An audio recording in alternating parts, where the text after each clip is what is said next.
fire sign, Aries, Leo, Sagittarius. Kumusta po kayo guys? Okay, so fire sign, maraming salamat po sa walang sawang pagsubaybay sa ating pong mga reading. And paalala lang po na ang reading po natin ay general reading lamang. So maaari po kayo guys makarelate. Maaari rin naman pong hindi, kaya gawing gabay lamang, okay? So tignan natin fire sign, ano bang inyong gabay kapalaran? Fire sign, Aries, Leo, Sagittarius. Gabay kapalaran po, spirit guide. Okay.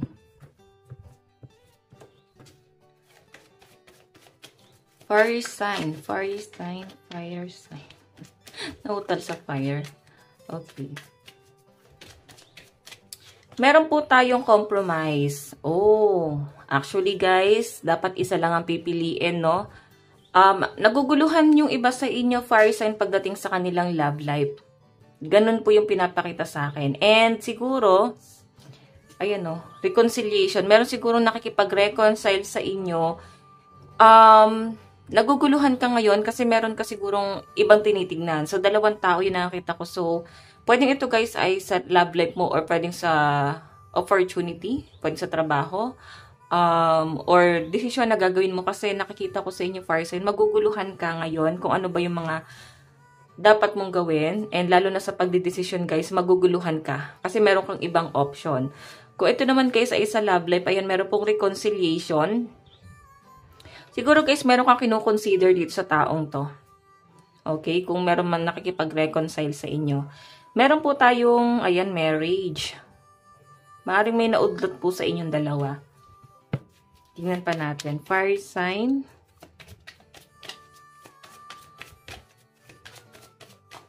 Meron po tayong goal.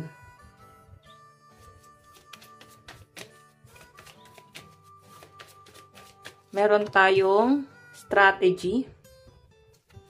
Okay, so sa nakikita ko dito guys, marami kang plano. Marami kang plano, maaring may gulo na nangyayari or naguguluhan ka mag-isip pero nakikitaan mo na may potential dun sa bagay na yon. Okay, kahit na naguguluhan ka, siguro ito guys ay patungkol sa pagpapatawad or sa pagtanggap or pwedeng patungkol sa inyong career. Maaring marami ng gulong nangyari sa trabaho mo pero may potential kasi doon. Pero kung ito naman guys ay sa love life mo, maaaring naguguluhan ka kasi siguro sinaktan ka na ng taong to. Pero nakikitaan mo na may potential doon sa inyong connection guys. And I think mas gagana sa inyo fire sign yung pagiging madiskarte mo. Kasi nandito yung strategy. Ibig sabihin kung saan ka mas magbe-benefits, yun yung igagrab mo. Okay, kasi yung goal dito guys, nakapokus ka sa future. Nakapokus ka doon sa stability. Okay, ano yung pang mas matagalan? Yung mapangahawakan mo habang buhay. Ito yung pinapakita sa akin. So, titignan po natin fire sign. Ano pa pong ipapakita? So, ang lucky number mo is 33, 26, and 48. Okay. Fire sign, Aries, Leo, Sagittarius. Additional message po, spirit guide, overall energy. Overall energy. Fire sign, Aries, Leo, Sagittarius.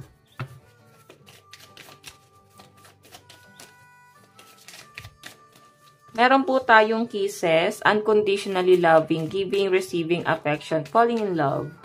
Meron po tayong love. And the golden mirror. So guys, sa pinapakita sa akin dito, may narcissistic na energy. So, siguro guys, may mga taong nasa circle mo ang masyadong narcissistic, masyadong selfish. Para bang pag wala kang pakinabang, itsapuwera ka sa buhay nito. Ganun yung pinapakita sa akin. So, fire sign, kailangan mo rito, mas maging passionate ka. Okay, paano ka magiging passionate? Kailangan, isipin mo dito yung goal mo. Balik tayo rito. Isipin mo yung goal mo and nakikita ko yung pagiging madiskarte mo. So, kung may mga taong na-involve sa'yo na masyadong selfish at nakikitaan mo na parang gagamitin ka lang, guys, kailangan mo ritong layuan na yan. Kasi pwedeng madadama yung hanap buhay mo dyan. Masisira yung focus mo. Mawawala ka sa goal mo sa buhay. Okay? Though nakikita ko naman person na gusto mong maayos or gusto mong may maayos dito. Or yung person mo gusto rin niya talagang maayos to. Hindi niya guys mayaalis sa'yo yung nangyari na nagkaroon siguro ng iba, pagtatalo. Siguro naging maganda ang buhay ng mga fire sign after nito. Okay? Titignan natin pagdating sa love life mo. Okay, love life po ni Fire sign, Aries, Leo, Sagittarius. Fire sign, Aries, Leo, Sagittarius. Pagdating po sa love life. Okay. Love life po ni Fire sign. Meron tayong, wow, Ace of Cups, new love, proposal, offer, marriage, new relationship.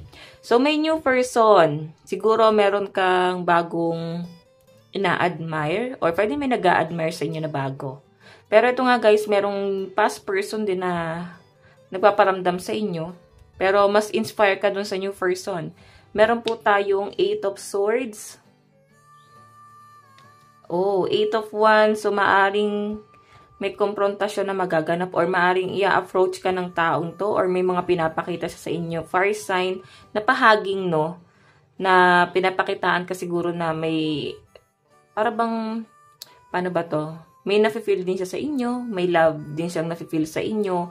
So, 8 of Swords kasi yung energy mo. Siguro nakatulong sa'yo tong taong to na makaalis din sa sitwasyon mo. Na makaalis ka dyan sa pagka-stuck mo sa dami ng problema mo, no? Siya yung tumulong sa inyo na makaalis dyan. So, hayun nga guys, magaan sa pakiramdam tong taong to. Every time nakausap mo siya, ang gaan. Walang problema. Ganun yung nafe-feel ko. So, yung iba sa inyo, siguro dumaan kayo sa matinding, heartbreak. And nakakaalis ka na doon. Malaking tulong siya sa inyo. Meron tayong Empress. So, nakikita ko guys, ayan, abundance, fertility, pregnancy, marriage, creativity, and pleasure. So, fire sign, may nakikita ako dito na fertility daw. So, ayan, pregnancy. So, maaaring may mabubuo or may temptation bang nangyari dito. Okay, so ingat guys, gumamit ng protection kung hindi pa ready. Tignan naman natin guys, pagdating sa inyong kaperahan, kuha tayo ng card. Oops.